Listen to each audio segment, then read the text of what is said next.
Roll call? Trustee Harrod? Here. Trustee Hill? Here. Trustee Sierra? Here. Trustee Silver? Here. Trustee Slover? Here. Vice President Montez? Here. President Johnson? Here. Thank you. Would I have anybody meeting electronically? No, sir. Already, we have a moment of silence. And then we'll stand for please.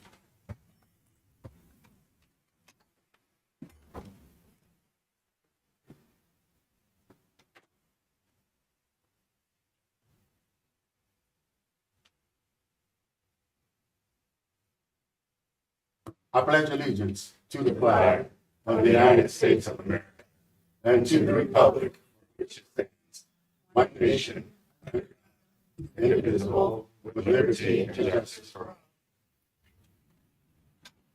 all. Okay, we're gonna make we have a public hearing coming, but we want to make a change in the agenda for a minute.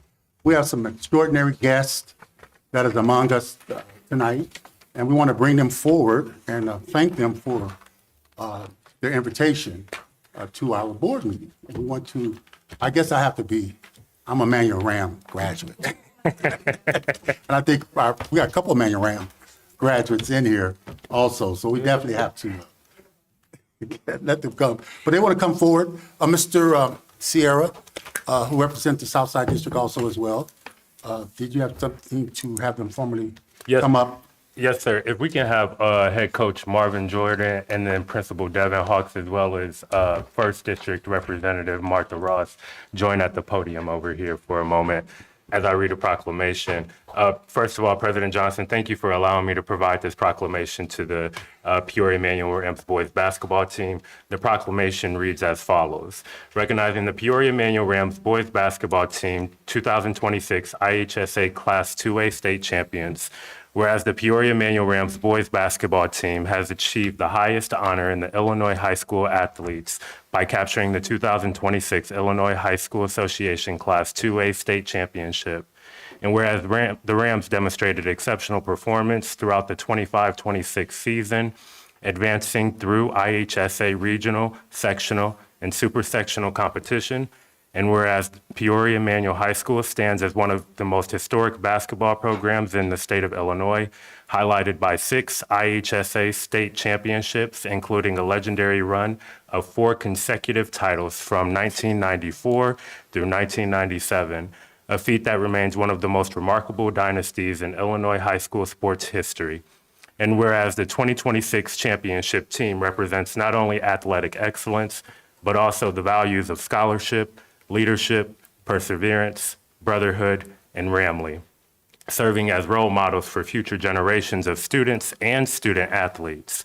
And whereas this achievement is a direct reflection of the leadership of head coach Marvin Jordan, along with his coaching staff, whose commitment to player development and team culture has elevated the program to championship status. And where the leadership of Principal Devin Hawks, Athletic Director Constance Jackson, and the Manual High School administration, whose collective commitment to developing youth continues to elevate and expand opportunities for students, and the stewardship of Peoria Public Schools District 150 Superintendent Dr. Karat and the Board of Education has fostered a commitment to opportunity for all students. And whereas the Peoria Park District and Peoria Public Schools share a longstanding essential partnership grounded in a mutual commitment to community development, wellness, quality of life, and enrichment, recognizing that success in the classroom and success in recreation are deeply interconnected and mutually reinforcing. And whereas Peoria Manual Rams State Championship stands as a powerful example of what is possible when educational excellence and recreational opportunity are invested in collectively. And whereas the late Sir James Watson, a lifetime supporter of Manual Rams basketball program and contributor to its modern day operations and statistical tracking, represents the often unseen yet paramount role of community whose presence and stewardship help sustain and elevate championship caliber programs, reflecting the network of individuals who contribute to the continued success and legacy of Manual basketball. To be it further proclaimed, this recognition celebrates not only the championship season, but also the spirit of Peoria Manual High School, whose legacy continues to inspire and remain bright with promise. May this achievement stand as a testament to what is possible when institutions move together, our community stands united, and our young people are given every opportunity that they deserve. Now, therefore, I, Alexander Sierra, Southern District Trustee of the Peoria Park District, do hereby proclaim and recognize the Peoria Manual Rams boys basketball teams as the 2026 IHSA Class 2A state champions.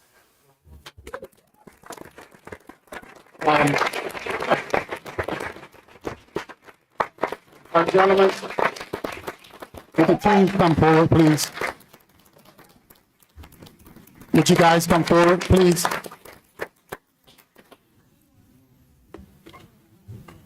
Come forward.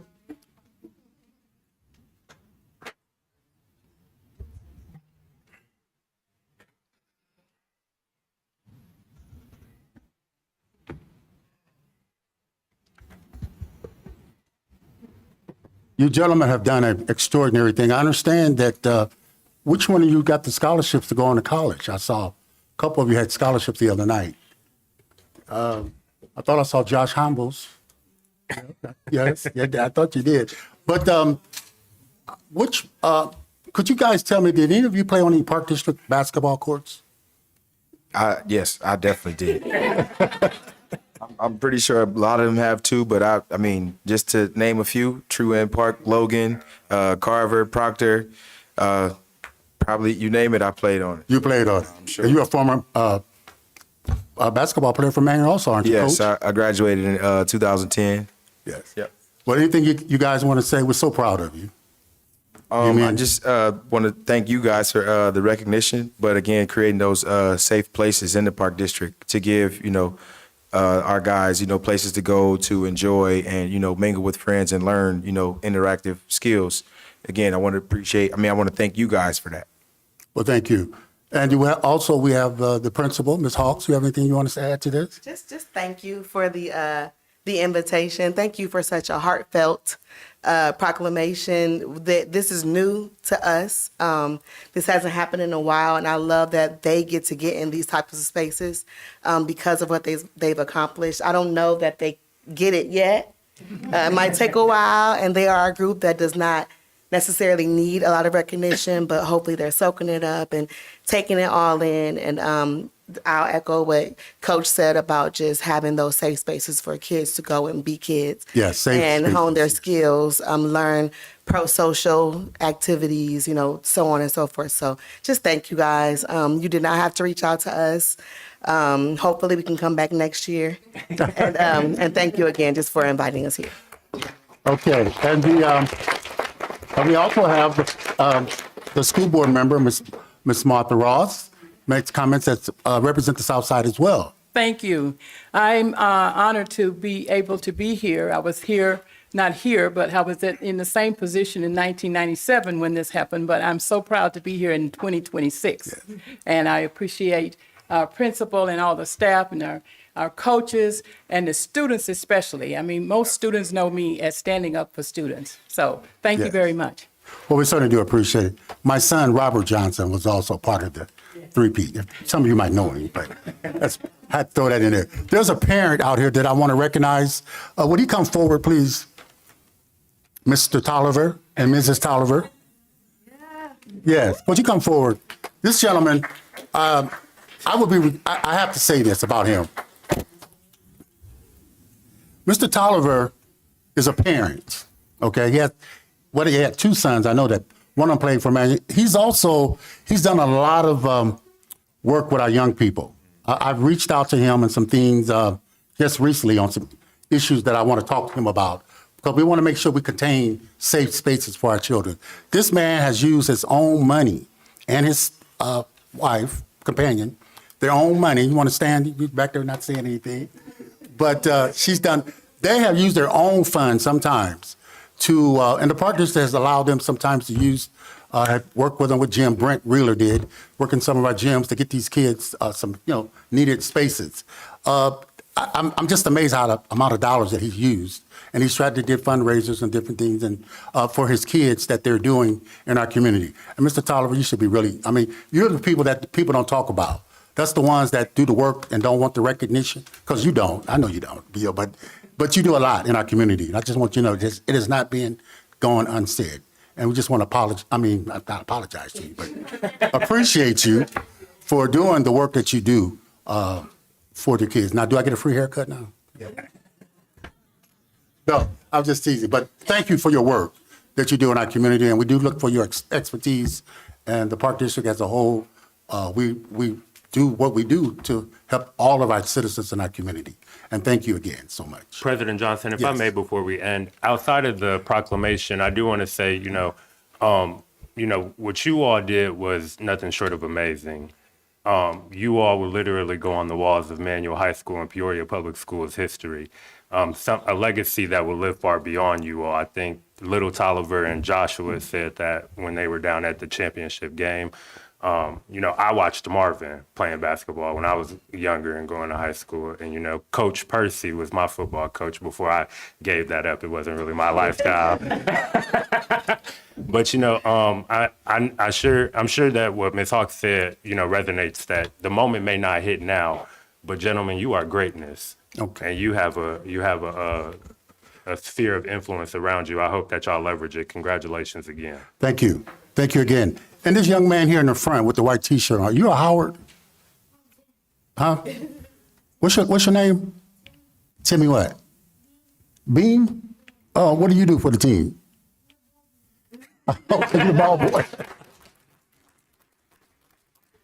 Well, thank you. Thank you for your work that you do for the team, because I'm sure that's a great contribution. Gentlemen, thank you all again. We certainly do appreciate you being here.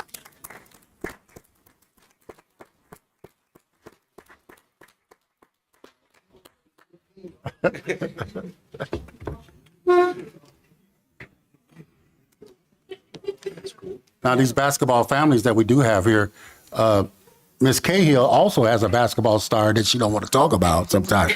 Also, what's her name? Ellie, she has hung up her shoes. She done hung up her shoes now. She want to go in the medical field, She does. but she did a great job as well. Thank you. All righty. Okay. We want to go ahead and with the script, a public hearing concerning a proposed change to a historic resource, Tree Wind Park Pavilion, listed in the Park District Register of Historic Resources.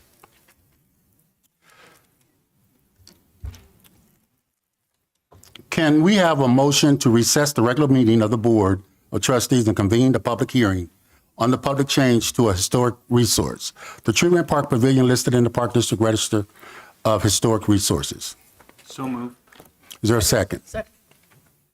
Roll call? Aye. Trustee Hill? Abstain. Trustee Sierra? Aye. Trustee Silver? Aye. Trustee Slover? Aye. Vice President Montez? Aye. President Johnson? Aye. Motion carries. The public hearing is now in session. The floor is open for public comment concerning the proposed change to a historic resource, the Tree Wind Park Pavilion, listed in the Park District Register of Historic Resources. Is there anyone here that would like to speak? Secretary Woodwork, have we received any public comments, written or otherwise? Yes, President Johnson, we have. At this time, I'd like to note for the record that the Park District has received written public comments regarding the proposed change to the historic resource at Tree Wind Park Pavilion. These comments will be provided to the Board of Trustees and will be included in the official record of this public hearing. In summary, the written comments received reflect strong overall support for the proposed changes. Commenters expressed that the design complements the existing structure and shared enthusiasm for the addition of Market 309 at this location. In addition, several comments also highlighted the positive impact on the community, including improved access to fresh food and support for residents in need. No written comments in opposition to the proposal were received. And this concludes the summary of the written public comment. Okay. Do you have a motion to adjourn the public hearing and reconvene the regular meeting of the Board of Trustees? So moved. Second. Question? Roll call. Trustee Harrent? Aye. Trustee Hill? Abstain? Trustee Sierra? Aye. Trustee Silver? Aye. Trustee Slover? Aye. Vice President Montez? Aye. President Johnson? Aye, motion carries. Thank you. Okay, we need approval of the minutes of March 11th. So moved. Second. Question? Just a small thing, the Hengst Foundation is misspelled in the minutes. I think it's, if it was a verbal thing and the computer didn't hear it right. I amend my motion with that modification. I'm sorry, I missed who made the original motion. Trustee Harant? No, No, I didn't make the Oh, original no, motion. no, I'm sorry, you. I made the motion. You made the so motion. I'm modifying You- to yeah, accommodate yes, what sir. Thank you. That's exactly right. Thank you very much. Was there a second? Question? Roll call. Aye. Trustee Hill? Aye. Trustee Sierra? I Trustee Silver? Aye. Trustee Slover? Aye. Vice President Montez? Aye. President Johnson? Aye, motion carries. Thank you. Okay, we have citizens' requests now to address the board. Are there any citizens here that want to address the board? Come forward, please. We're asking 5 minutes in your comments, please.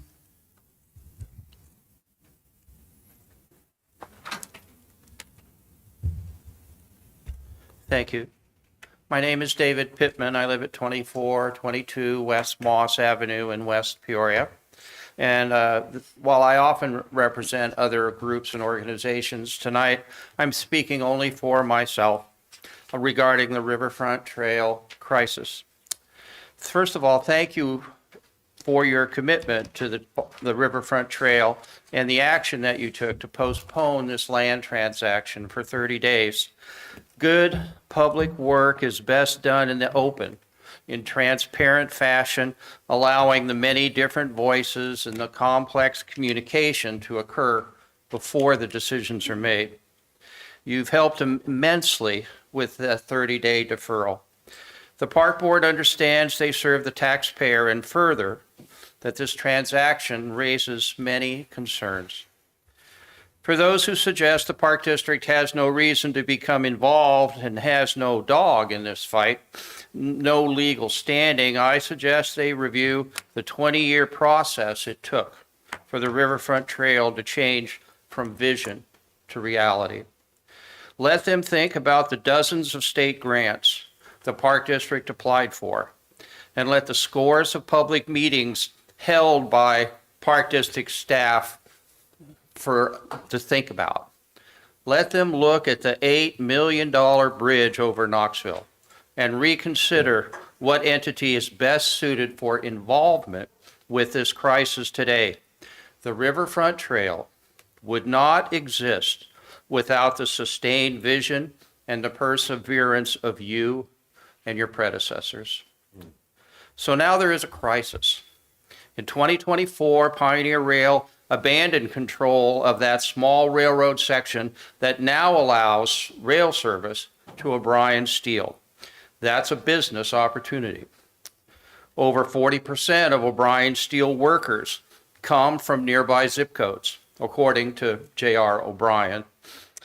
O'Brien Steel's been a longtime supporter of the riverfront, and some of us remember when they offered $100,000 when the rail abandonment effort badly needed those funds. But this transaction lacks public input. It ignores concerns about green space and neighborhood access for kayak and launch into the river. I asked the Park Board to host a public meeting within 2 weeks and invite all parties to meet the public. People of goodwill can reach mutually acceptable decisions, and I hope and trust that the Park District will rise to the occasion. Thank you. Thank you, Mr. Pittman. Anyone else? Good evening, Joyce.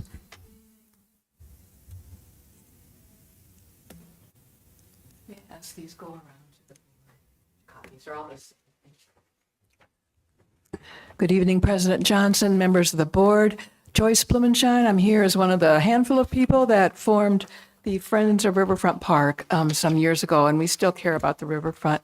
I have a short handout. I won't be long tonight. Just want to point out in my discussions with individuals, they don't know about this problem. They are confused. Many think the Park District owns this property, and many people don't know the historic significance. And I think most of you here around this circle know of the historic monuments on the site, but that is what is on the page put together for you. That was done by the volunteers with the Peoria neighborhood groups in the North Valley. In the upper corner is just a snippet of the 3 sections in the legal document. Exhibit A, the credit is to the right. Yellow will be what is left for the public. The darker blue is what O'Brien wishes to have, and the darker purple is the Peoria Boat Club. I just want to point out we also have a concern that public access to the interior of the water space may also be disappearing. I don't have it in print. This is third hand, but we do need to find out if the boat club can get all access into that interior. In wrapping up here, on Monday night, 50 people came out with short notice to a meeting at First Methodist Church. And they all were extremely concerned, confused about this and the lack of public comment availability and notice. We were told at your committee meeting on the 11th of March that the attorney for the Detweiler Playground and Marina Trust had done everything legally required, which was newspaper notices in the Peoria Chronicle, weekly. People pick up if they happen to see it or go by it. So more information is surely needed. We respect the constraints on the Park District, but the time is of the essence. Thank you very much. Thank you. Anyone else? Seeing none, all right? Thank you both for bringing those your concerns to the board. We certainly do appreciate it, and staff will elaborate on that at a later date. Thank you again. We appreciate it. Okay, staff reports, Executive Director. Good evening, everybody. Attached to the agenda tonight, you have our proposed 2026 strategic action steps that align with the 2025 through 2027 three-year strategic plan. Just quickly, I want to highlight for you the focus of those. First, tied to priority 1, which is our focus on allocating sufficient staff and financial resources to build strategies focused on the reimagination of the Golf Learning Center and Park District Golf, Peoria Zoo and Glenelg Park, and the Owens Ice Center to focus on modern, innovative approaches that engage and inspire, while also improving revenue generation potential that can support the long-term sustainability of the Park District.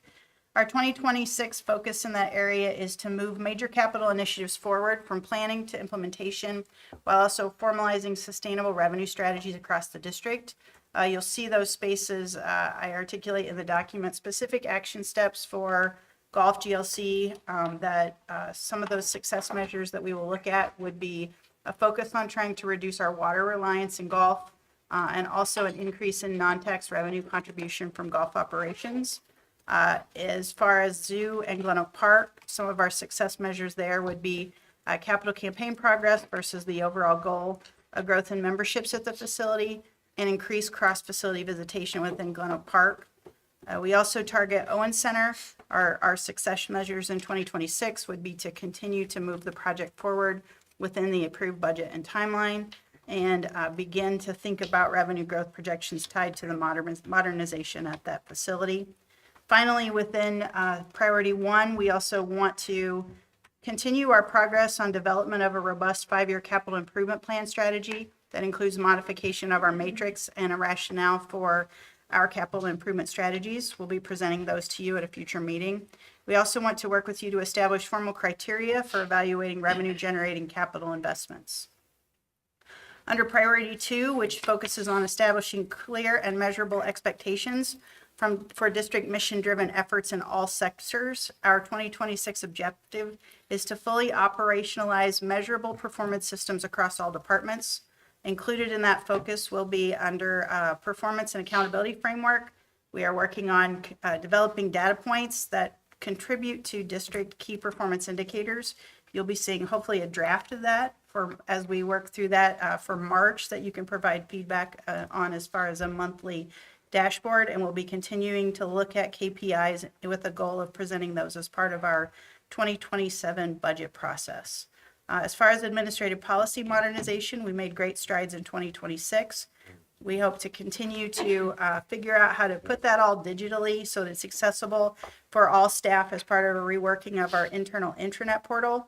We want to establish an annual review cycle for policy updates and work with police and security to build a plan to apply the same review process for police standard operating procedures, including looking at the viability of a contract for Lexipol or another external source to assist in SOP development. Finally, the last step in this focus area would be commitment tracking, and that is to establish measurable goals. Our key action for that in 2026, I should say, is to establish measurable goals for our district environmental sustainability scorecard, as we've talked about with the Board of Trustees. So we're working on developing that to get it for you for approval. Under priority 3, which is our focus on promoting our value to our community and each other, in 2026, our focus will be on moving from an internal alignment of our work to a visible public value demonstration. We continue our process with our CAPRA accreditation. We actually have a team coming here in mid-May to do an on-site accreditation visit. We look forward to addressing any recommendations from that site team. And if we are not successful, to plan for remediation of concerns and reapply for the 2027 cycle. If we are successful, to publicly leverage that accreditation in our marketing and community messaging, as well as attending the NRPA conference in order to receive that accreditation recognition. Can you remind me what CAPRA means? Brianna, help me, I froze. I believe it's the commission. For Hold on. Public It's a- Recreation Agency. Yes, the last commission. 3. Yes, Yeah. let's see it. We just did all the work. We don't know Commission for what it stands Accreditation of for. Park and Recreation Standards. Say it again. Agencies. Commission for Accreditation of Park and Recreation Agencies. I only know it as CAPRA. I apologize. Yeah, I use it most runs frequently. through, this one runs through NRPA, Trustee Montez. Yeah, so this is the national accreditation. With a focus on software upgrades and technology use, we will be and have established an AI policy and we'll continue to evolve our procedural expectations for staff using this tool, as it feels like every day those expectations and opportunities change. We'll continue to grow the role of PAYCOM and our learning management system to increase staff training and capacity, and we'll evaluate and implement preventative maintenance software across the district. We'll also be looking at our programming as engagement and really thinking about how we articulate that with you. Included in that effort will be our work to plan and implement Jubilee Day on Peoria's riverfront. We look forward to the enhancement of the role of the programming committee and talk about a public input process on our decision making. And we look forward to also working to increase admission numbers for Peoria Zoo and Peoria Playhouse Children's Museum as a result of some extended summer hours. One of the things that you can look forward to is a presentation to the full board about our plans for summer programming and events as discussed previously with the board. That's the full list of our 2026 strategic focus. Obviously, that is not all that we're doing, as you've seen the agenda and all the conversations that we've started with you in strategy and other committee. But these would be the large-scale metrics that tie into our strategic plan. I'd be happy to answer any questions that you may have about this document. When you talk, excuse me, when you talk about commitment tracking and you talk about a scorecard, what is? So a scorecard would be a dashboard. Well, actually, this is something that Trustee Harrent has recommended, right? How do we see the impact of our environmental sustainability goals when we apply things like solar panels or we look at our water consumption? How are we tracking that? Is there an evaluation? How would we do the math to determine what our carbon footprint is and whether we're reducing that with increased access to electric vehicles or other kinds of environmental efforts? It's really being able to score that instead of just talking about individual projects, talking about the impact of our choices on the overall district. So basically some type of rubric that's. Yeah, and I'll tell you, we're not entirely sure how to do it. It's something that I don't know how it's hard, I think, for us to put a value on that, given all the varied things that we're doing. So we are Honestly, we're waiting a little bit to see some of those examples from other sources and seeing how we might apply that to the district and all of our efforts in that space. Scorecards like that can be applied in a number of ways. I mean, if you wanted to design them, as if you had wrote the right type of rules to consider. Yes. So we're trying to figure out kind of what those constraints are. Certainly our conversation that we had at our last strategy meeting about the SRECs that come with solar panel installation. That's one of the ways to talk about that, whether it's dollars saved or it's larger impact to the community and to the environment. So as we build through those and make some of those value decisions, we'll be coming to you with kind of where we get to that fork in the road and ask you for some of those yes, no's so we build the right model. Thank you. Thank you. Along those lines, another thought would be maybe track how many kilowatt hours are produced by solar versus how many kilowatt hours total that we use or something like that would be another potential. I think that's right. Thank you very much. That's one of our dashboard elements that we have been reporting on a monthly basis, those kilowatt hours. But without some context, it's hard for us to talk about the value. I think we are collecting some elements, right? It's when we say, how many trees have you planted? We don't tie that then to a larger impact on the environment. And I think there are ways for us to do that. We just need to spend more time in that space and figure out what tells the story in the best way. So we look forward to doing that with you. So it's solid numbers. It's not subjective. That's our target. Okay. Yep. I did have one other question. Yes, sir. Under priority 2. Yep. Could you say in the 2026 objective, what could you say this in English? Fully operationalize measurable performance systems across all departments. It sounds like business speak. Yeah. So key performance indicator. Are you talking What does about? that mean? Fully operationalize measurable Yep. performance So systems. it really is, how do we know what success looks like, right? We talk a lot about, and we tell our folks, right, you do a really good job. But those metrics to say, my goal is this, and here's what actual versus budget, we do those with dollars. We don't often set those same expectations for, it might be baked into a budget that you know how many people you project to serve. But we talk a lot with Matt Freeman, especially in parks. How do you define success? How many blades of grass did you cut this week? How many pieces of trash did you pick up? Those kinds of things. That's not true reflection of their impact. So working with each of our team leaders who sit across this row here to think about how we define success. It's foreign to us. We don't like to do this as Parks and Rec people, right? We just want to have fun. But trying to put some of those data points in place so that we're tracking that together, especially as budgets start to tighten, it helps us to allocate resources in strategic ways based upon impact and achievement. And so building those now, while it's less stressful to do it, is our target to start to think about those things with you. Those all move into that idea of larger key performance indicators for the district that will be built upon lots of little data points that we're asking our individual departments to track. And certainly with the use of technology, I referenced AI before, there's lots of ways that we can build reporting mechanisms that makes that easier for our staff than having to go into each individual report and count people and add them together. There are systems that will help us pull those reports, compile that data, and help us then to evaluate it. Right. Because previously, if you had to do this by hand, you would wind up doing nothing but working on measuring your success. That's It exactly could be a right. full-time job. And I mean, it's not right, but our reality is we don't have time for that. Right. No, So I how understand. do we leverage technology to help us tell our story better? Okay. Thank you. Any other questions? Yes. And it's not a question, but just sort of a thought that's come to me, that maybe, and I have no idea how we would do this, so I just may regret saying this, but I wonder if there's a way that we could structure, at least initially, to learn what the public thinks for all the various categories of things we do, what success would mean to them. If we said, we did these 10 things, which of those 10 things do they think is the most important? Or so, so that we can be gauging what the public would value when we say we did X, Y, or Z. That sort of concept, I guess.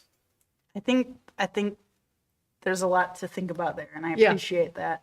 I would say that one of the places where we try to do that, and there's opportunity for modification of our tool, would be the community survey Yeah. that we do every 3 years. I think certainly, as you've seen in some of those conversations as part of Talk About It, Yeah. right? Especially as we start to visit groups again, to talk about the progress that we've made and to let them value those changes that we are able to make, the ones that take longer planning, and have them be a part of that evolution of some of our efforts. I think we're going to see some real impact from that. So thank you. We'll figure out a way to tell that story. Yeah, Thank you. it's all about storytelling many times. Amen. President Johnson, I just have one quick question. I know, Emily, traditionally, we would have this sort of presentation at like our retreat, our annual retreat with board and staff. Will we reconvene around what you've provided now, or will we have this discussion at a later time? So President Johnson has given us the directive to work towards a retreat, hopefully sometime in late April. Given that it's the end of March and we hesitated to wait, right? Okay. We wanted this to be in front of you. We're almost at the end of the first quarter. Yeah. Which makes it like trying to achieve goals with one hand tied behind your back, right? So we wanted to give ourselves the maximum amount of time to talk about some of these spaces and where we plan to head. Also, that will happen in retreat. We'll have a more robust discussion about each of these elements. But I also want to highlight that as the board has directed us in the past to think about those 3-year plans versus 1-year plans, this allows us in this middle year of a 3-year plan to really take this, honor it, but it is not the same level of debate about what should be here and shouldn't, because this plan and this roadmap is in place, if that makes sense. Yeah, I know what you're referencing. Tim Birchie and I were the Right. ones that were pushing for that multi-year plan. I just wanted, again, traditionally, we would engage in the annual retreat space around stuff like this. So I was just wondering if Yep, we our would goal would later. be the end of April. That's generally the time that we would do that. So yes, that is still being planned. Right, thank you. Thanks, Thank you. President. All right. Any other questions of Emily? Okay, seeing none. We have an IAPD conference presentation. So part of our strategy as we continue to highlight our capacity, not only for each other, but also for the community, is to celebrate the expertise that we have in our team. Jenny and Brittany were one of a couple of IAPD presentations that were selected for the state conference this year. And so they are going to give us, not their full hour-long presentation, but they're going to give a snippet of that presentation just so that you can see the level of detail and focus that goes into the marketing strategies that they, as a mighty duo, build out for us as a park district. Before they start, I had the privilege of being able to attend at the meeting in their presentation, and they really their presentation made you realize that we had such a professional staff and competent. So, folks were coming up afterwards to them from other agencies, asking advice and all that. So I really appreciated the opportunity to see that, because that's what's going on every day here then. So, thank you. Thank you, Trustee Huron. Okay, so Miles, you want us to say like next slide? Okay, it's nice and smushed. So the designer in me is dying a little bit with that, but we'll just roll with it. So thank you guys for letting us present tonight. Miles, you can just keep going. As you guys know, and I guess for some of you in the audience or the YouTube watchers, I'm Jennifer Swanson. I'm the Supervisor, Advancement and Communications for the Peoria Park District. And I'm Brittany Moldenhauer. I'm the Marketing Manager for the Peoria Park District. So like Emily said, our presentation at IAPD was an hour. We got in about 55 minutes and had stayed extra for questions. We were the last session of the whole conference. So there were people that stayed till the end, which we really appreciated, because they didn't know anything about us, and they stuck it out. So we appreciated that. Thank you to Trustee Huron and some of our staff that stayed to watch. We did get our results, our scoring back actually on Monday, and we got, 94%. So I'm for what that's worth. We feel like that's pretty good. And because the attendance was a little more limited, there was only about 40 people that stayed because it was that last session. They have asked us to talk at an IAPD conference session in August, which is their social media group. So we will be presenting to them. So this presentation will be used multiple times, which is nice. Yeah. Thank you. Okay, Miles, go ahead. So at our presentation, we focused on 3 different learning objectives. Tonight, we're just going to talk about 2 because we are not teaching you guys how to do things. We're just kind of reporting back about what we do and the philosophy behind what we do. So the first one is about building a framework for social media strategy. We really wanted to focus on something that was scalable. So Britt will talk a little bit more about that. You can go ahead, Miles. Oh, do you want to talk about that? Like our goal was to share a clear and practical framework that was really rooted in who we were, and help other participants determine how to tell about who they are. We wanted to provide something that was flexible and scalable, like Jenny said. Whether you're a team of 1 juggling multiple jobs or you have a team with multiple people, we know that this approach would work for everyone. And we've been implementing this plan for about 2 years now, and we've seen great response to it. And we feel that it's adaptable to just about everyone. So to get us off, when we talk about, Miles, will you go back to the last one? So for the structure, there's 3 different things in our structure that we focus on. The first one is why you post, what you post, and how you post. So while this does look like there's a hierarchy order, all 3 of these things work in tandem to create that strategy that we're going to talk. Okay, Miles, next one. So the first one, obviously something that you guys in this room are all very familiar with because you helped us adapt it, are our strategic pillars. So environmental sustainability, DEIA, and vibrancy. Okay, Miles.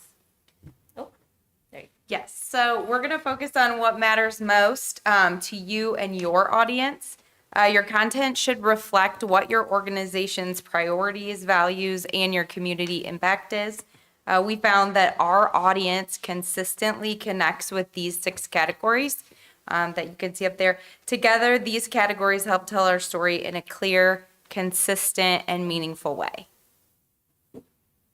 Okay, so how you post. So this is, Brittany said, what kind of content do we post about? But visually, this is the next thing, like what stops your scroll from going to the next thing on social media. So that would be everything from your branded elements. So if you talk about a program or event, the same thing you see that repetition, on the website, in the e-newsletter, you see on social. But it's really nice to always mix things up because the same thing can get really boring visually to the eye. So that means adding in photos, videos, live streams. And then sometimes there's nothing greater than telling a story than an impactful statistic that's just like visually in your face.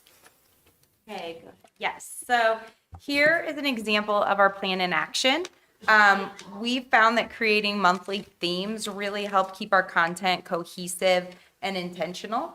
So this example is July National Parks and Recreation Month. We gave this example at conference because we felt like it was meaningful to our participants and they would be able to relate to that. So you'll notice that each caption, you might not be able to read them up there, but each caption reinforces what's shown in the image.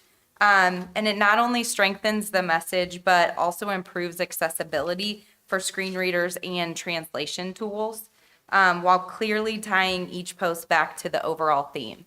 So the very first one you'll see is just a static image highlighting a key statistic that tells our story, kind of like what Jenny just mentioned, how important those are. The second one is a post that highlights one of our staff members from Bradley Park. And the third was a video that we put together. We talked to campers, little kiddos. We asked them what they wanted to be when they grew up. And they gave us answers, and a lot of them related to parks and recreation jobs like lifeguards, camp counselors, zookeepers, things like that. So it was really fun to put that in together with that theme. Okay, so then as we move forward, the last learning objective we talked about is all of this is really great, but to what end, right? Like you could post all day long, but what are you doing that makes your organization a better place to work, right? And a better place for the community and all the things. So the last one is analyze and interpret performance data to understand what's working, what's not, and to keep refining that social strategy. Oops. Okay, so again, this goes back to the structure. So measure what matters, interpret the story, and refine with confidence. So this is like on all of our objectives we had, like this is the structure you follow, and then we interpreted it under our lens to kind of give them examples. Okay, so measuring what matters, we always like to start with defining our goal. So what does success look like for that specific post? Success will vary depending on what type of post you have. So most organic content focuses on engagement, which is like likes, shares, comments, things like that. But posts with a clear call to action, if you're asking people to purchase concert tickets or a festival or sign up for a program, that is more on clicks and conversions. So the key is aligning your metrics to what your intent is. So you're measuring what actually matters. Okay, and then the second goal is to interpret the story. There's a lot of data out there, so that's why choosing your metric before you even start is the best priority, because you don't want to just collect data to collect data. So then from that, you need to read it and interpret that story. So with our marketing lens, we kind of know we kind of know what works and doesn't, but there's always surprises in there. Like we know, for example, if we post a picture of a giraffe on the zoo page, like it will explode times 10 compared to any other animal you put on there. People love giraffes, don't know why. But you look for trends as you do things. You look at trends seasonally. So obviously if we tell people to go take a hike at Forest Park Nature Center in the middle of January, like that's not gonna do great, right? Like some of it's common sense. But we refine those based on like periods of time. So that would be similar programming like January to January, or like looking at our themes overall, like what's doing well. And that's also taking in like all the other environmental aspects that might impact your performance as well. Okay, so we're constantly evolving our approach. Like Jenny said, we're paying attention to what resonates with our audience, and we're using those insights to guide our future decisions. We are always learning. We're always making those small adjustments to improve over time. But it's very important to remember that low performing content does not mean bad or failure. Like Jenny said, it means that we learned something valuable. Go ahead. So this is a perfect example. So by looking at this post, it's a post that we did on Bicycle Safety Month, and it was talking about the 65 miles of recreational trail that the Peoria Park District has, which we felt was a very impactful statistic that told our story. And this, at first glance, this post really underperformed. Engagement was around 3%, which is pretty low. And if we would have just looked at that metric alone, we might have assumed that this was a type of content that we shouldn't do in the future. But the bigger picture tells a different story. This post was picked up by multiple TV and news outlets, and it led to multiple features and a significantly broader exposure than what it could have had on its own. And so the key takeaway from that was, don't evaluate success in a silo. Make sure you're looking at the full impact of everything that you're doing. Okay, so just so you guys like a little bit of context about where we came and where we are now. When we started in this role about 3 years ago, our first focus was to increase followers. So that's people that like actively say they're going to follow and want to get information from us. But as we all know, and as we moved on, we successfully grew that. But that's not the only measurement that matters, because we have a lot of people, as you can see at the bottom. That's where we're at now with followers. Those are our top 4 out of our 40-something social media pages. We can talk about that another day. But those are our top 4 followers. And so what we decided we wanted to look at was engagement rate. So we've talked about that a lot today. So for our organic content, we really push that engagement rate. So that's the amount of people that are actually interacting, stopping to take in the information that we're putting out there. And so as we've done that, in 2024, we are at 4.43%, which we kind of go through a lot of different sectors, but overall, as we're measuring that as a district as a whole, we're right in that public social sector. And so the industry average is 1.5%. At the close of 2025, about 18, 20 months into this, we are at 6.41%. So we feel confident that the strategy that we have in place, and why we felt more confident talking to our peers in that setting at IAPD, was because we were using a process that's actually working, and we think that that's helping in so many avenues, right? Like the more we put ourselves out there, the more we share our story, the more people will know about us, and they'll go from that awareness to being a part of what we do, joining us for programs, participating in things, to then being our advocate. So we're slowly growing that just by doing some posts on social media. Okay, that's it. These were just some things that we left the people with, just things to remember. Social media is very overwhelming, but you just have to start somewhere, and you have to start with a strategy. Consistency is key. We're not chasing, all the latest trends, but we are consistently posting with clear information. And another big thing that we're really proud to talk about is our authenticity. Everything you see on social media, all the faces you see smiling back at you, are the people that are in our programs. There are people that work here, and that really tells that story and really helps bring it full circle to us. So yeah, we'd be happy to answer any questions. That was our drive-through presentation. Very good. Any questions of them? Anyone? President, I just have a comment. I just want to say thank y'all. Like Brittany, or not Brittany, but like Jenny said, this all started about 3 years ago, and Emily and the team baked in marketing investment back into the budget. And I love what you said, Brittany, about not evaluating success in a silo. You all have done a remarkable job. Thank you. Okay, great. Thank you very much. Thank you.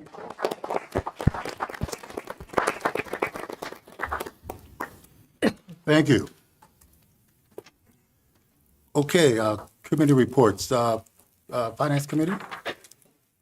Mr. President, as for the Finance Committee has examined the bills and moves that the President and Secretary be authorized to issue orders on the Treasurer for the several amounts. Need a second on that? Yes. Is there a second? Second. Question? Roll call? Trustee Harrod? Aye. Trustee Hill? Aye. Trustee Sierra? Aye. Trustee Silver? Aye. Trustee Slover? Aye. Vice President Montez? Aye. President Johnson? Aye, motion carries. Thank you. Okay, under new business, the rental policy public demonstrations. I move adoption. Second. Question? Roll call? Trustee Harrod? Aye. Trustee Hill? Aye. Trustee Sierra? Aye. Trustee Silver? Aye. Trustee Slover? Aye. Vice President Montez? Aye. President Johnson? Aye, motion carries. Thank you.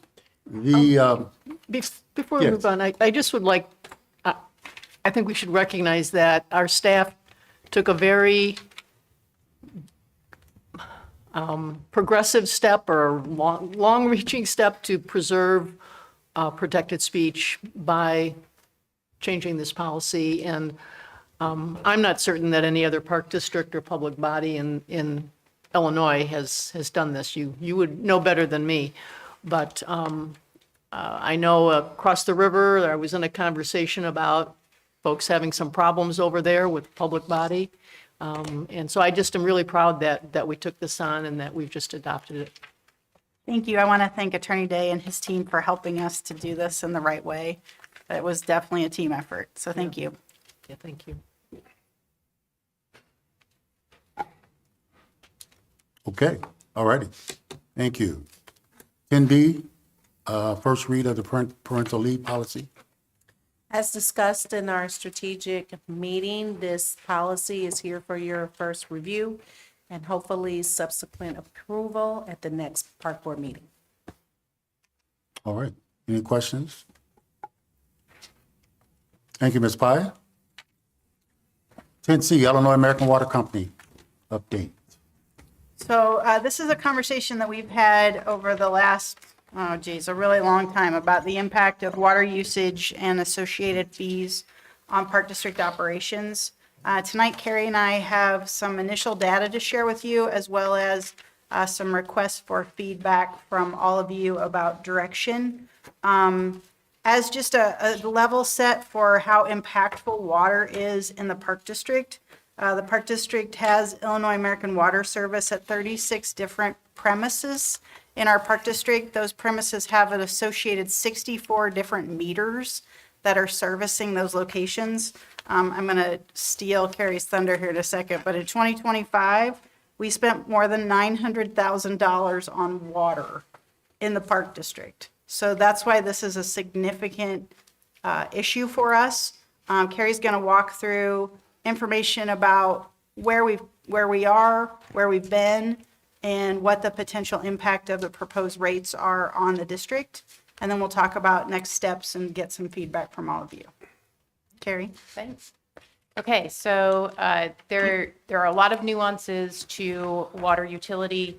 We're clearly not going to cover all of them tonight, so we'll try to keep it pretty high level. You also have paper copies because that you're not going to be able to read up there. So you have paper Yeah. copies of this presentation in front of you. The blue package. So sorry, I should have said that in No my part. worries. Okay, so I wanted to start off to just give a little bit of awareness to the water bills themselves. So there are components to our ultimate expense that gets booked that break down as the water service charge. So it's based on your water meter size. Is the larger your water meter, the higher that bill. That's a once a month bill set and established by Illinois American Water. Then there is your usage portion of the bill. The usage is in three tiers, three tranches of pricing. The more water you use, the lower the rate goes. Then you hit this section of the bill that goes into other charges. So in the other charges section, there's, in this example, this is one of our bills, just a snippet of it, things like qualifying infrastructure plan surcharge, invested capital tax surcharge, volume balancing adjustment. This section of the bill often is where Illinois American Water is recouping surcharges often to offset capital improvements to the water infrastructure. And then you hit this portion of the bill that is taxes. So there's multiple layers of how the ultimate payment gets calculated. Tonight, we're going to focus pretty heavily on just a kind of overall impact of what the total cost of the water is, and talk about usage. As we go down further into additional discussions, I'm sure we'll get into more granular review of, okay, what do surcharges look like? What do taxes look like? So just to level set, there's multiple layers to the bill. Next slide, please. Okay, so this is a quick snapshot. We were able to pull back to January 2024 to current gallons used of water and differentiate out where is our usage coming from. It's probably not too much of a shock to everybody in the room and staff and board level that irrigation is the largest driver of our usage. Those two together, 68%. The zoo makes up 11% of our usage. Riverplex is 6%. Gwynn Family Aquatics is 3%. Proctor Center 2%. Owen Center 1%. Luthi Botanical Garden 1%. All others 8%. So as you look at that, it's certainly irrigation, the zoo, pools. Those are our biggest drivers of water usage. You go to the next slide. This is a quick breakdown for you of total expenses. So this is a total bill that was booked to the ledgers. In 2022, we paid $472 in water expenses. 2023, $582,867. 24, $575,657, and 2025, as Emily had referenced, almost 906,000. So to give some context, this is our booked water expenses. We've had 2 rate increases from Illinois and American Water in this time frame. In 2023, there was a rate increase, and again in 2025. So there's 2 rounds of rate increases that have already been incurred in the ledger. This will also reflect, every year isn't necessarily apples to apples, right? Some years there's a really dire fall drought. Rewind fall of last year. So fall of last year in 2025, it's rather an anomalous, well, the amount of usage is not a common year, but certainly we had rate hike on top of it. When you go to the next slide, then proposed rate increases. So we've discussed just briefly in some prior meetings that we are aware that Illinois American Water has submitted a request to the ICC for another round of rate increases. There are some other components of rates that they're wanting to increase tonight. I'm going to just highlight for you what their request is to ICC for the per gallon usage. So this lays out the levels of water tier pricing and the increase that's being proposed. They want another rate increase? They have submitted a request to the ICC, yes. So in the next slide, I ran some numbers on just the utilization. What does that look like? I did 2024 and 2025 because 25 was for utilization of gallons of water because of the fall drought was relatively high compared to normal. We used in 2024 61.8 million gallons of water. In 2025, 83.8. The current rate cost for that utilization portion of our bill was about 400 in 2024 was 497,000. In 2025, it was 645,000. When I apply the rate increase that's been submitted to the ICC, that goes to 653,000 and 866,000. So a 31 to 35% increase if those rate increases go into effect. And I think the key takeaway when you kind of look at a rough average between those two is that just on the utilization, the gallons used, if the rate increase takes effect, is we should probably be looking at about 190,000 for sure. It's just a standard planned budget impact. That would increase $190,000. That is the rough estimate, yes, sir. Estimate to our budget. Correct. That is the rough estimate. Unless we have another drought. Well, yes, exactly. If there is another drought, then I would expect certainly, 225,000 or more. Okay. So again, high level gut punch. I'm sorry. I am not okay. I apologize, President Johnson. I'm just the messenger. I only want to drink water. So I wanted to, next slide, thank you. What have we been working on? Because certainly, as referenced in the prior slide, we've had rate increases in 2023, 2025. We've known that the growing cost of water is becoming problematic, very problematic for significant operating units of this district. We have had conversations regarding the work that's been done, particularly in Gulf, as far as improving irrigation efficiency. So irrigation panel technology has been upgraded so that staff is able to more quickly adjust irrigation levels as weather changes. We've been putting in more efficient sprinkler heads, making sure that the sprinkler heads, for example, if they're 365, like a 360 sprinkler head, is it watering native fescue? Can we change the radius that it's watering? So we're trying to conserve as much as possible. We've been looking at assessing feasibility of using gray water for irrigation. So think about in our case, unfortunately, we are not very close to any of Illinois American Water's treatment plants. There are some courses that may be able to be close to a treatment plant and kind of take a lower level of treated water, i.e. not totally potable water, and that's a cheaper price for them to irrigate with. Where our courses are that are using irrigation, Illinois American Water, it's not quite as feasible as we would like to be able to do that. We've been looking at assessing reclaimed or recycled water for irrigation. So examples of that, and Specky has talked about before. We've had some outside consultants look at, do you put a cistern in and collect rainwater? Do you dredge out and make the lakes deeper so that you could pump water out of the lake and use that for irrigation? Those studies, we have some information, the ROI on some of them, and what the consistency of that ability to use reclaimed or recycled water isn't necessarily a slam dunk, right? And then also assessing feasibility of drilling wells at Madison or Kellogg Golf Course. Those are the two courses that are using Illinois American Water right now.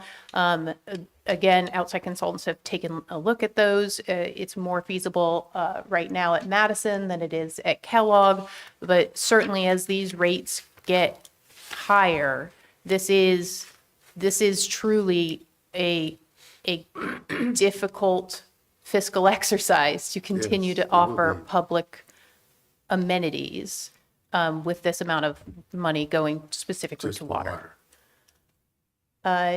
Okay, next slide. And Emily, you want to go over? Yeah. So given that, and the noises that are coming from President Johnson, we have to do something else besides just trying to fix the things that we can fix internally, right? So in doing research and in talking with other local governments and with the Illinois Association of Park Districts, there are a couple of actions that are available to us. First, file a petition to intervene in the ICC case. So the Illinois Commerce Commission is who decides whether they get to raise the rates, right? If you file a petition to intervene, and Attorney Day can certainly speak to this more eloquently than I can, but you like have the opportunity to provide testimony, you get access to the information that's coming back and forth as part of the case and the evaluation. So it's not just like you come to a public hearing like we just conducted. It allows you to be a party to it, right? And testify about the impact and ask for some relief in a way that you wouldn't do if you just showed up at the public hearing. That, in addition to another option, and we believe it really should be an and, not an or, but we also need to be thinking about lobbying our state legislators for policy change around this. So Miles, if you go to the next slide, some of, and I'm sure this is not all of them, but some of the things that we want to ask the legislature to think about is requiring more transparency in these rate cases, right? So that everybody's able to make an offer and conduct a clear analysis of the impacts on units of local government. We asked nicely for them to aggregate our bills across all of those meters. It didn't go really great. So we'd like to ask the legislature and the ICC to look at requiring the Illinois American Water to do that. That does offer some relief, but it doesn't really change the larger math problem in a long-term way.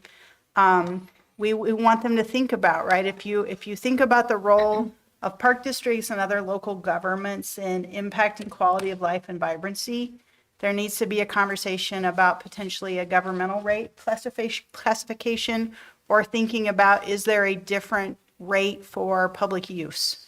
If you recognize irrigation or recreational use as distinct from commercial consumption and create a different rate.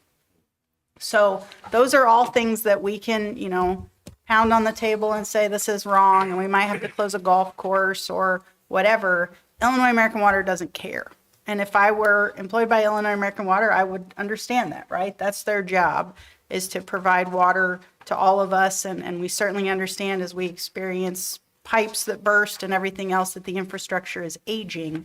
Sitting around this horseshoe and at this table, our job is to provide vibrant activities for the community that we serve. So we have a couple of pathways here. I don't know that any of these guarantee positive results for us, so we do have to take our fate in our own hands and think about those opportunities where we can to look at reducing water consumption, finding alternate sources. But in the meantime, as we do that, we want feedback from you. These are not things that we would do for free. These are not things that most likely Attorney Day is probably best suited to handle. It is a specialty to put together a petition to intervene and to present to the ICC. So we would be asking you to give feedback on staff spending time trying to do some research about who are the experts in that space, who would be most likely able to assist us in a successful petition to intervene. And so there are dollars associated with that, as well as then preparation for and continued lobbying with state legislators. I will tell you that when I spoke to the Illinois Association of Park Districts, they weren't super excited about taking this on because all member districts are not users of Illinois American Water. So that would be an added layer that I would suggest, sigh again, and you're right, that I would suggest is that looking at the communities that are Illinois American Water users, us finding our peers and creating our own group of collaborators around this issue to make it a stronger argument to the state. That takes time to build that sort of coalition and to do that work. So it would be an allocation of both dollars and people time to do this. We certainly feel like it's an issue well worth it, but before we go off on a direction, we need consensus and feedback from all of you about that allocation of time and resources, because it does mean that something else on the list may not get done in the same way. Yes, trustee Slover.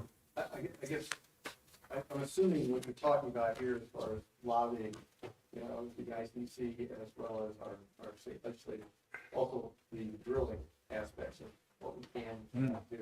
It's a part of that full package that you're looking at, because it seems like that offers a lot more relief, even than some of these things that we're talking about trying to lobby for. Is that true? Or just... So we're not saying, yes, we want to do both of those things. We will continue to do the well at Madison. Our evaluation with the consultant that we brought in said that Kellogg is difficult. I don't know what you want to say, Becky, beyond that, is that it's really, really, I'm not even sure it's possible. And it's not a matter of dollars. Right. One of the main concerns they had with that is that the depth of the well that would be required and the quality of water that we would pull up would potentially have a high sulfur content, and you'd have to mix it with other water in order to even use that water. So we're looking at different options, but the Kellogg one is not ideal at all. The question is, did they give any estimate on how deep they have to go and how much it would cost? $500,000 a year after year after year. That seems like it might not be that. Right. We had a previous study done, and we've kind of talked to well people. The people that we recently talked to concerning the study for the water, they did not give us specifics concerning the well in terms of depth and cost. But we have talked to others, and like I said, based on a previous study, we have rough ideas. But Eventually, again, as the water prices go up. Right. correct. I think it's what treatment would have to happen afterwards. You're right. See if it's viable. Yep. That is, you know, the other thing is that you have a conversation eventually about operational impacts, right? Like we used our irrigation system the entire season.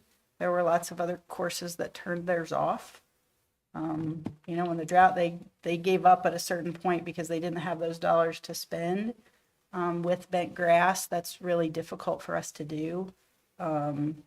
So do you have to start thinking about, do you have to close a course in order to maintain operations, right? Those are all things, there's a whole list of things that I don't want to be alarmist and have those conversations, but you see numbers like that. You have to start thinking about those long-term, right?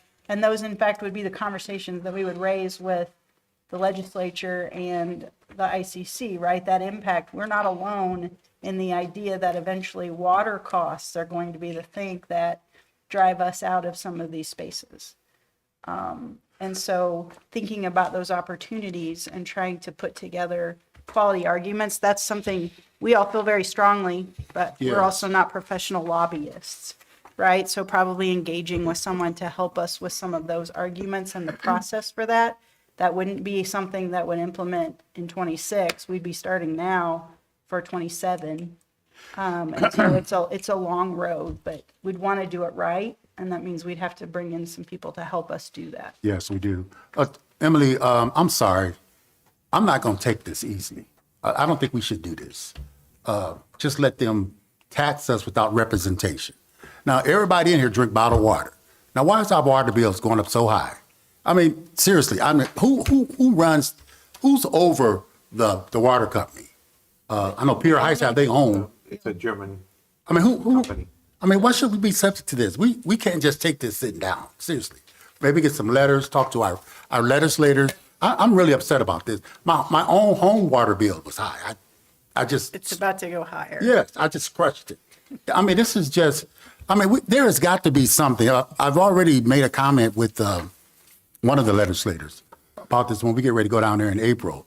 I think this should be on our list of things to talk about. It about is, this yeah. water. It Yes. absolutely Because is. now, One thing that we wanted to talk to them about. yeah, but we got problems out here I mean, we're affected by this highly. $200 some thousand, that's going to affect our budget. And we might have to close another golf course or something. And we're just getting our golf back. You know, it's just coming back a little bit. And then we're going to have to go and no, we can't take this sit down. No. We're going to have to put some letters together, I think, talk to our legislators. We're going to talk to them. I think we need to find out the Commerce Commission, you know, who. That's what this is about. Yeah, I know. That's what's in here. But I just don't think we need to just take this lightly. And This is I'm a big, glad to hear that because no, I don't. I'm not happy with this. I do have a question, Kevin, about the timing. I believe the Commerce Commission intervention period is 11 months. And so when did the clock start for the commission? Do you know that by any chance? I do not know that Okay. information specifically, no. Because I'm just wondering where we are in that. I tried to figure that out To and I that, struggled. Do you? to that point, actually, so Yes. we've been putting some feelers out. I've had some conversations with City of Peoria employees because they have submitted to a petition for ICC. So we have a short window. That's why we wanted to be sure we had this discussion tonight to make sure that everyone on the board was in favor of staff proceeding. Yes, I'm in favor. And making sure that we're securing the best expert to position us because our concerns and arguments are slightly different than, you know, a city or a county. I mean, there are some similarities, but there's also differences in the arguments that we would Absolutely. want to submit. Yeah, a lot of the people that you see petition to intervene are like not-for-profit groups on behalf of citizens, right? Like this is a government action asking for specific treatment for local governments, and that's not really what the city would be applying for to petition or otherwise. So it's a unique argument, but there's lots of people that would benefit from it if they listen to us. Well, when too. does it come back around again for the city to buy the water company? I didn't know Peoria Heights owned their water company. I did not know that. Peoria Heights owned theirs. Yes. I just found out talking to the mayor the other day. I can't. Pekin owns I can't say theirs, I for Beacon owns sure. theirs too? It's coming. No, they're Illinois American Water, but Yeah. they're under a different tariff than we are. Correct. Is it East Peoria that owns theirs? Could be. I believe they Anyway, it doesn't do. matter. We don't control that. Well, that's just a question. I know. President I just don't want Johnson. to, I just feel like we shouldn't we have to fight something. Do I something. appreciate your No, passion. no, we do. No, seriously, 'cause this is, I didn't mean, mean we for really it. do use a lot of water here at our park district. We really do. So President Johnson, based on that, I'd like to make a motion that what additional action should the Park District consider? I'd say all of the above. To file a petition to intervene in the ICC case and lobby the state legislatures for the policy change. And to Mark's point, investigate well drilling and even cisterns. You know, it's kind of like, you know, whatever it takes to fix the water problem, let's go for it. Can I clarify? Because I think we're all in agreement here. Do we need a formal motion for that, or can we just say it's a consensus? Kevin? It's on the agenda. But It's on the it's not agenda, for but it's not on the phone. It's on the agenda for Illinois American Water update. Certainly there was going to be direction provided. I think that's what Emily had requested. I appreciate the motion. I think you could provide direction to staff to investigate and take some actions on all three of those points that you raised, with the idea to come back before a full board with an agenda item specifically approving an action. For instance, retaining outside counsel at a cost of X or not to exceed X, you know what I mean, to intervene.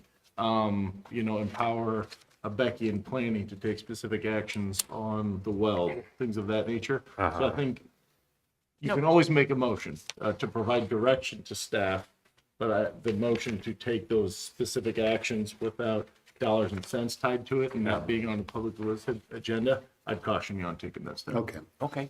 All right. Now, the other question, now, let's not forget the Mossville area. The people are complaining about not having water. We aren't. No, I know you're not. But this is some of the reasons why I'm kind of in uproar about this water company. I think we as a public municipality, I think we have a voice to say on this, that this water, we have to do something. And I want to, all of us have contacts in Springfield. The United States government, go to the president.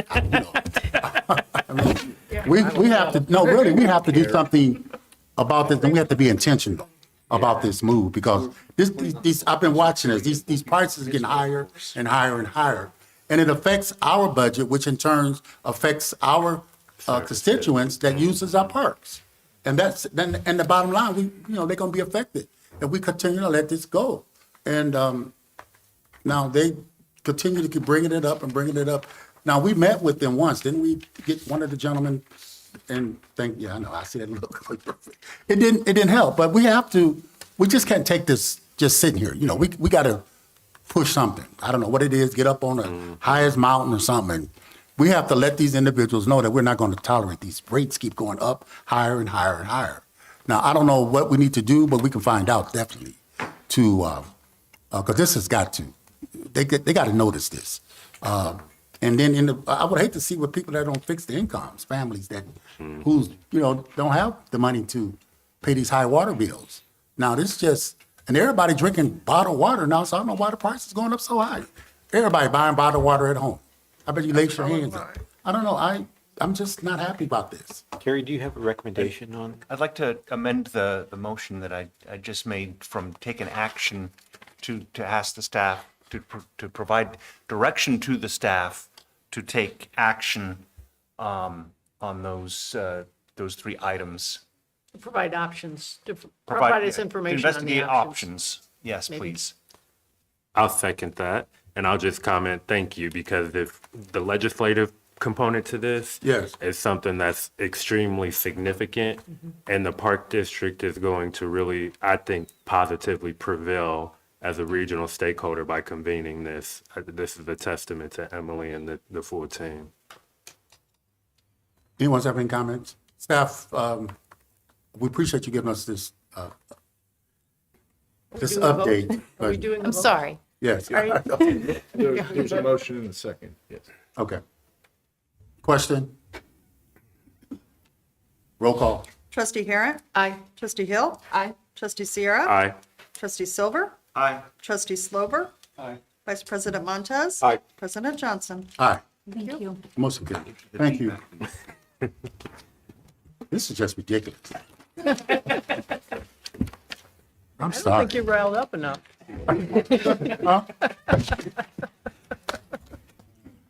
Okay. Alrighty, we're gonna go on to, we have some counter consent items, 11A, B, and C. Anyone want to, Can you pull 11A? 11A? Okay. President Johnson, I move to approve 11B and C. Second. Question? Roll call. Trustee Harrod? Aye. Excuse me. Trustee Hill? Aye. Trustee Sierra? Aye. Trustee Silver? Aye. Trustee Slover? Aye. Vice President Montez? Aye. President Johnson? Aye, motion carries. Thank you. On 11A, Matt, I just had a question. So I had the chance to watch one of these mulchers. It was a big one, over at Jubilee College. And the mulching head they used easily cleared an acre of underbrush in the campground area in less than an hour. How does this compare to that? It's a similar model to what you saw performing that day. It's a similar model to what you saw performing that day. I don't know if it's the exact make and model, but it's a drum head that you saw working that day. It was based on amazing. your description. It was really amazing how quickly it took care of the autumn olive and the honeysuckle that was growing through. I mean, it was mounted on one of the small front loaders, and it just cleared it out. It was beautiful. I mean, that kind of work can be. It was beautiful. The area was just beautiful when they got done, and I was really impressed on the speed of it. Is it going to be used in a similar manner Yes. with some of the invasive? Invasive species management, wooded trail management, efficient management of brush encroaching on park roadways. Yeah, it will do it in a much faster, safer fashion than. Yeah, and they'll do it we've been a able to little do. bit more than we've done up to this point then, in some of those areas. Yes. Okay, move to approve 11A. Second. Roll call. Trustee Harrod? Aye. Trustee Hill? Aye. Trustee Sierra? Aye. Trustee Silver? Aye. Trustee Slover? Aye. Vice President Montez? Aye. President Johnson? Aye, motion carries. Is there any pending business? Yes, I got a request of our Attorney Day. Could you sort of explain where we are in the negotiations on the easement through the Detweiler Playground property? And will our easement provide for access to the trail from Caroline Street? Sure. Well, the easement runs with the land, so any subsequent landowner would take possession of the property subject to our easement rights. We continue to work with both attorneys for O'Brien Steele and the Public Trust to relocate and potentially improve our easement. We've worked with staff to provide a list of our requests and discussion points. We have followed up with opposing counsel, or I guess, third-party counsel, to move that forward. So, but where are We're we? waiting for their response. So we're waiting for them to respond. Okay. Currently, Is there a yes. time frame that you expect to hear from them, or? I would think in the next handful of business days. Okay. I would hope to have additional direction with staff and some sort of action item at your next board meeting. The timeline would be to take some type of action at the last meeting in April, currently. Take action in the last meeting. And what about the Caroline Street access? I'm not familiar specifically with that, but we would retain the existing easement right and access that we're able to control. Well, I think one of the concerns of public is that if there is no access to the trail from Caroline Street, the only access to the trail of the newly formed playground property will be at Spring Street, or what is that, Grant Street. And so it's a tremendous change and a detriment for the public in terms of access to the Rock Island Greenway. Even of its, I mean, let alone the parkland, but to the Greenway itself. So I just ask whether that's, I'm curious whether that's been in the discussions, because if this goes through, O'Brien Steele will own the riverside of the railroad crossing.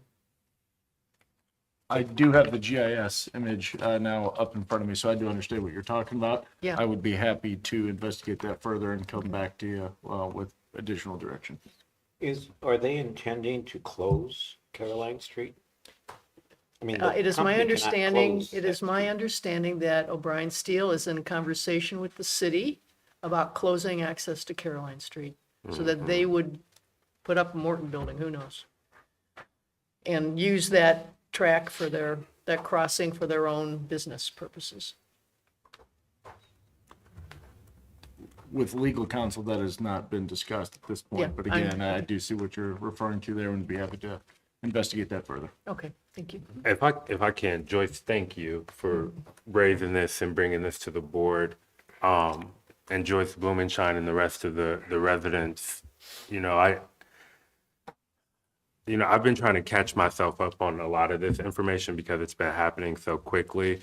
But I do want to just, I guess, advocate that if we as a park district can do anything to help have more collective community discussion, whatever power influence that we do have, that as Kevin, you present and come back to the board, we hear that, right? If we have any influence, because, there's just such a pressing voice for us to have more dialogue, to slow these decisions down to everyone's comfortability, and certainly mine, because again, I'm still catching myself up.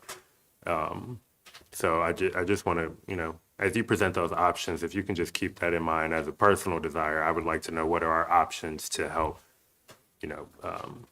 have more community conversation, as David Pittman said earlier. Yeah, thanks to Mr. Pittman and Ms. Blumenshine and others. You do have public comment sessions. This has now been utilized at both committee and board level. That would be at a minimum additional opportunity for public comment. We would need direction from the board as to any public hearing or anything that was suggested by a member of the public. But as we continue to have these conversations, I'd be happy to provide a guidance to the board as to additional avenues for public input. Thank you. And thanks again, Joyce. Anybody have any other questions? Yes, Trustee Slover. One of the questions, if you go Spring Street, there is a open area there. Is that owned by the Detweiler Foundation? Which side of the road? It's on the right-hand side. If you, one side is That, gonna be boat clubs, the other side is a. That's the northern boundary of Riverfront Park. So that is. That's owned by the city on the right. So that's owned by the city? Yeah. No, it was originally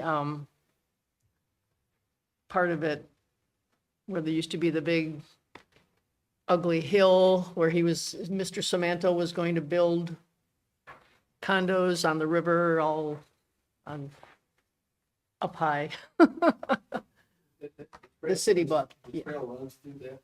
Yes. Yes. It goes along the top, the railroad side of the property, the part of the property that the boat club occupies. It goes along straight across the river, or across their property, not their property, but city-owned the trail, as I'm told. That's not the railroad side of that boat club property. And then it hits Caroline Street. I guess at this point, I don't think anybody knows what's gonna happen with Detweiler Marina. Is that gonna maintain? Well, by these maps, Is it gonna be a it will be not accessible by these maps. It won't be accessible. Accessible to the So they'll boat. probably do away with it. I have, the boat club could take them over. I don't know that. I don't know the inside story on that. There's a lot of unknowns right now. It'd be nice to have the city, maybe work with O'Brien Steel to give us answers on it. I know the city legal department is engaged in these similar conversations as well. So all things we can keep in mind as we move forward. Well, do we want to entertain the idea of hosting a public meeting?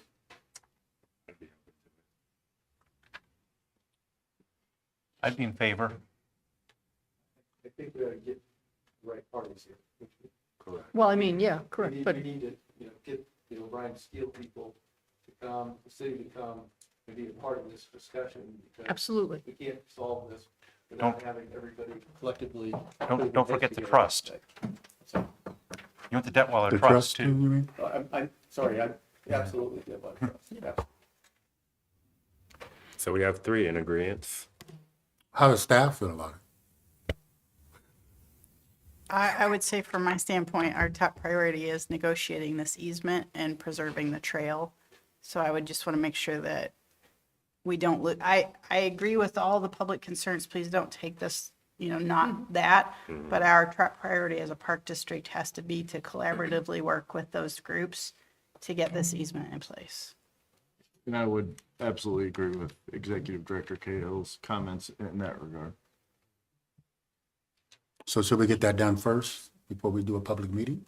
You can't, and there's, I mean, the we're, trail. we're talking about For the park adopting, district it's, this closure of the, on the land sale will happen April 30th as of now, right? So, Correct. I'm not sure if we're talking about a public meeting where the parties are present. I mean, we're in conversations with representation for each of the parties we've mentioned. but not the I don't know public. if you're talking about but a not the public hearing. You know what I mean? I think there's maybe a misconception, at least to how I'm understanding it, between a meeting with the parties Right. and a public input session. Public conversation. So which do you think is a better plan? To have the meeting of the parties? And that makes it more of a. I think the current structure is working well now. We're having productive conversations with legal counsel for all of the folks that we've mentioned. If the park district is interested in getting more public input, the best avenue would be a public input session or encouragement to attend your existing public comment sessions. To me, it depends on what you want to have the public conversation about. I don't think the public, if all of this land is sold, having a conversation about what route the trail should be is not the public conversation. The public conversation is, needs, if it's going to happen, my opinion would need to happen soon and have all the parties, including the public, for a conversation. Just one more thing. This seems like this is more into the control of the city of Peoria and how they deal with what their easements are going to be and what their, zoning's going to be.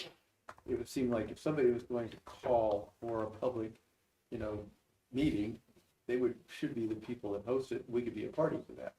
But, we don't have any authority over them other than we could ask them. Well, they don't have any authority over the sales of the property, Neither do we. We don't either.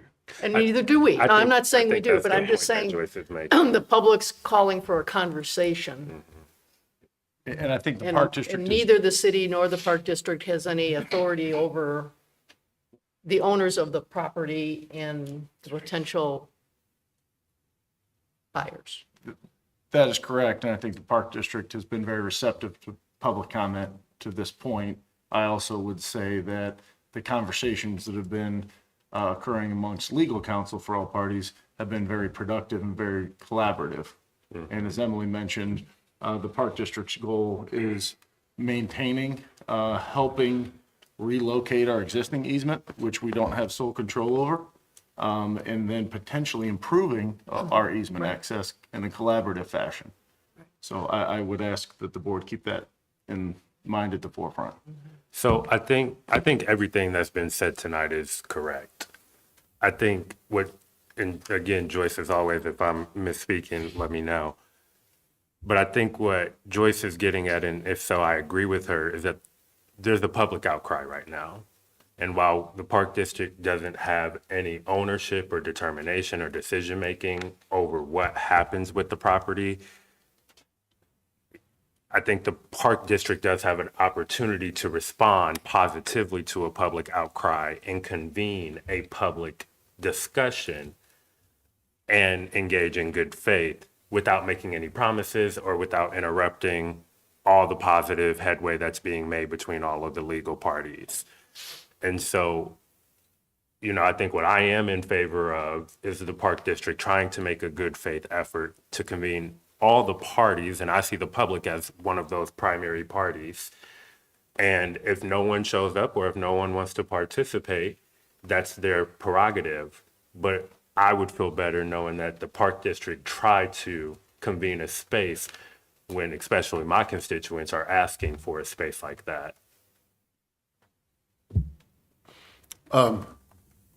Council, what role should you think the Park District should play in this deal? I think we should maintain our existing role as is. It's been successful, it's been productive, we've had conversations, and I think the Park District could, as a public entity, continue to encourage and facilitate public comment and public opinion on the general subject matter to potentially influence the actions that the board may take. Respectfully, I'm not sure that a public-facing meeting with all the parties is in the best interest of the Park District at this juncture. And I don't see what legal or other means we would have to force that type of meeting, given the transaction and the Park District position. But I serve at the pleasure of the board, so whatever you guys decide. Well, you made it clear to me. Well, I think, as Kevin ended on, that is a recommendation. Nothing that we are really, again, Joyce is suggesting, and I support, causes any legal harm to the district. Right now, you have residents who have tried to have some discussion with the city of Peoria. And my understanding is that the city of Peoria has not been positively responsive, which is why you have even higher elected leaders like Senator Dave Kaler intervening in these conversations. Even though he has no skin in the game, he recognized the importance of a public discussion. And so maybe we can entertain a discussion with those stakeholders to see if this is something that we can mutually agree upon before we just act on it. But I mean, I think that we should be at least open to entertaining that thought. Senator Slover, Trustee Slover.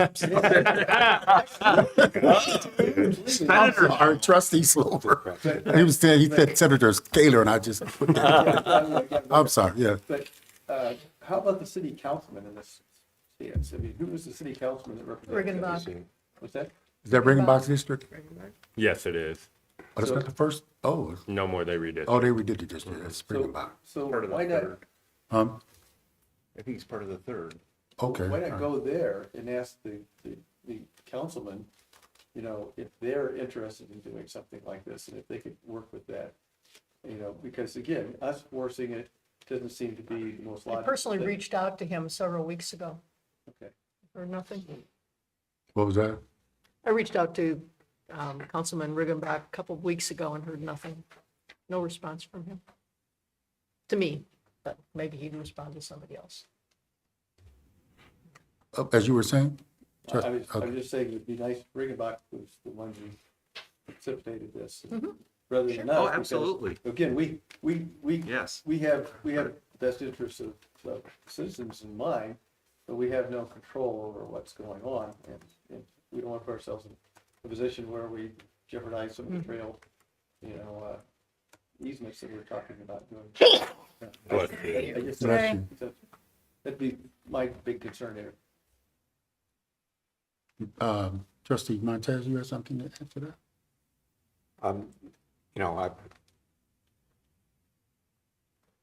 I don't know that it's our place to, if you take a look at the area that's in there, and then the area that's talking about the access, it's a parking lot that hasn't been maintained for years and years and years. There's really not much, aside from the accidents that people could park in that area.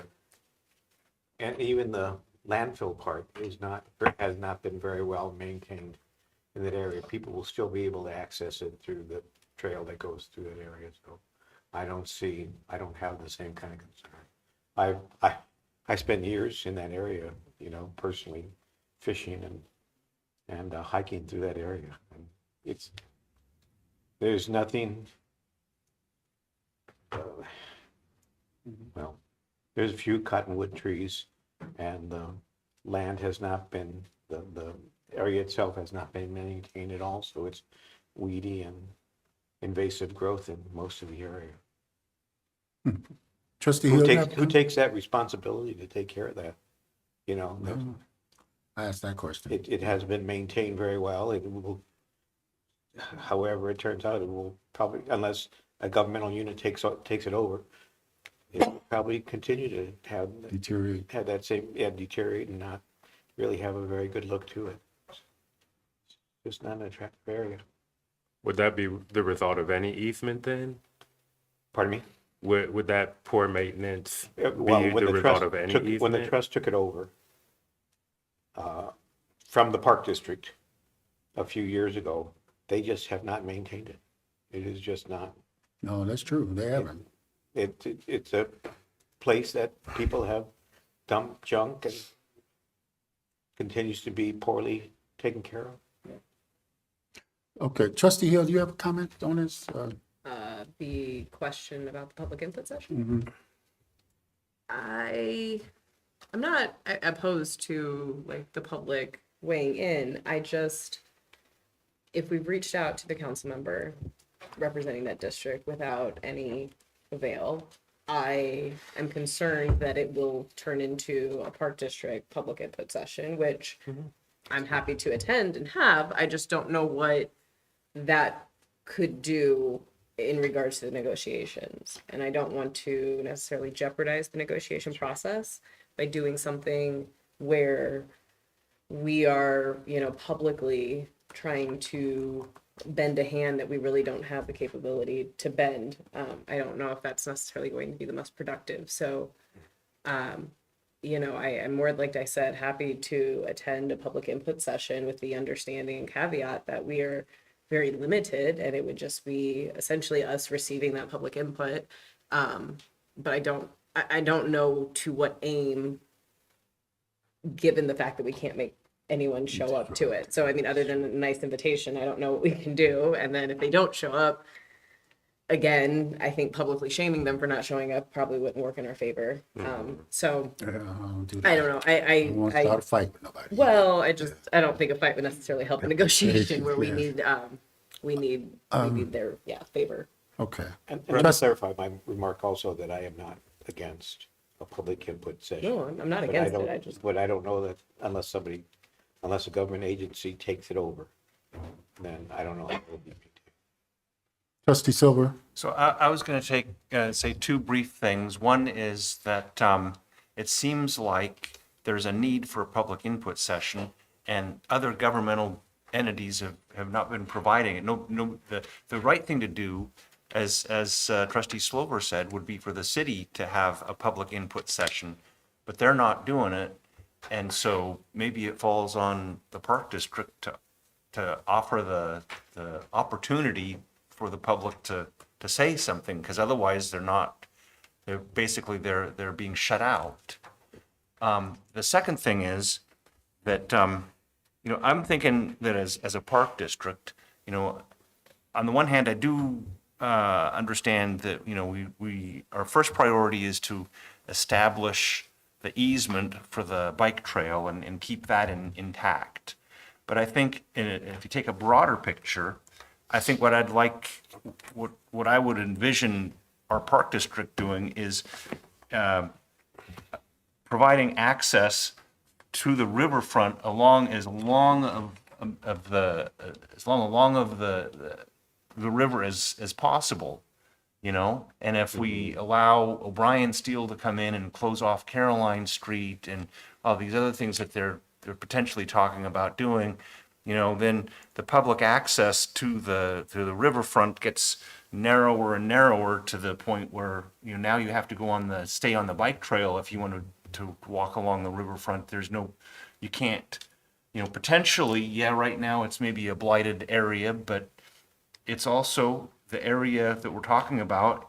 If you look at the map here, it's got direct access to the riverfront, and it would help the quality of the life of the people in the southern district will be improved by not blocking their access to the river. It seems like it'd be a much better place in the long run. Good point. Good point. Trustee Harant, you didn't make a point what your thoughts were on a public meeting? I respect everybody's opinion. Our primary responsibility is that trail and having renewing that agreement. And there's no way to measure what impact it would have if we asked the Delaware Playground and O'Brien Steel and the city and the public, and we hosted a public dialogue for them to have a discussion, because they're the ones that really are the players about the property. From a neutral stance, in part, right? Because nobody else is stepping up, and we know the interest is there in part of the public when, in really very little notice, they had 50 people to attend a meeting on Monday night. So Well, I don't want to, I'm not going to make a motion to do it. So it's really tough, because I do not want to jeopardize the Park District's ability to negotiate the trail. The trail. Yes, Trustee Serra. So it sounds like we're positioning this discussion as like a yes or no on a topic, on a public input session. I think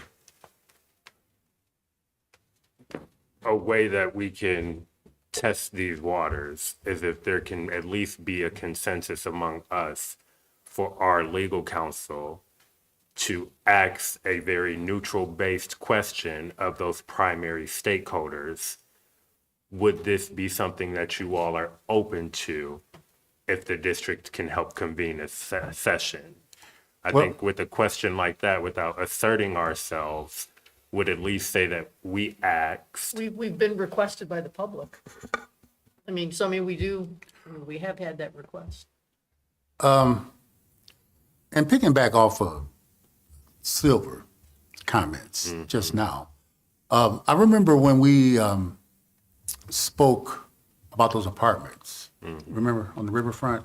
Now, I was a trustee on the Southern District, but I spoke against that at the city. I went to city council meeting and spoke publicly, as you all remember, because I felt, to me, putting those apartments there and blocking that view of the riverfront, that was important, I thought. I felt that we needed our riverfront to be open and visible and beautiful, and people can come down and relax and get away from all the troubles. That was my thoughts, and it still is today. The riverfront is very important to us, and I didn't want it blocked and the scenery gone. And I feel the same way about the bluffs on Grandview Drive. You can look over that area, you can see the beautifulness of it, the green spaces. I don't want that blocked. I wouldn't want to see that all blocked with development. And individuals gave us property because they didn't want us to, for that reason, to not block their views. So the public is coming to us again, and now I didn't realize that they cut off Caroline Street. That's public access. That's the request. To the people that live in that area too. So, sometimes you might not, you get on the trail, you might want to walk off the trail and go to the river and look at it and watch the eagles and things come through. And, those things, you can't put a dollar figure on them. You just can't. Some things you just couldn't put money on. And I don't know, I know we don't own it, and we didn't own the property either when the, people from, wanted to put those apartments there.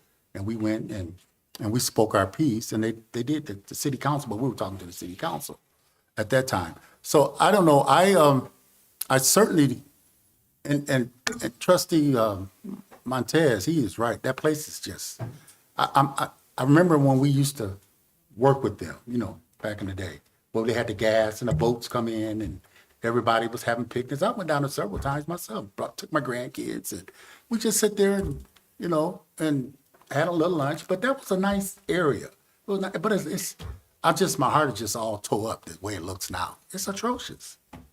And, and it's not our fault, because Park District don't have no atrocious places. We don't work like that. I don't know. This is, all of you are not against it, I'm sure. I can look at all the board. You certainly want to help the people.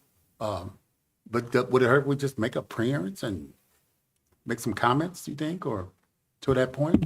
Or what my thoughts were, or? President, I think the appropriate step, if there's a consensus, that way we make sure we're not ruffling feathers or Well, we're not no. surprising people, for Kevin to make a neutral ask of those stakeholders, would you be open to a public input session or a public discussion? And if he gets a positive response to that, then I think that will give us some avenues as to how to approach it. Anybody else want to chime on that suggestion? Yeah, I think it's a reasonable first step if sort of, it's not saying we're doing it and it's not saying we're not doing it, you know, so. So, I think it's a very logical way to do it. I think what we need to do is find out if the parties that are actually going to be involved with this change are interested in talking. If they're interested in talking, you know, we can convene something, or they could convene something, you know, through the city, whatever it might be. But at this point, it doesn't seem to be something that we need to get that invested into. so everybody in favor of that? Yeah. Yep. Let's start with that. Understood? Okay, Thanks All right. again, Joyce. thank you. All right.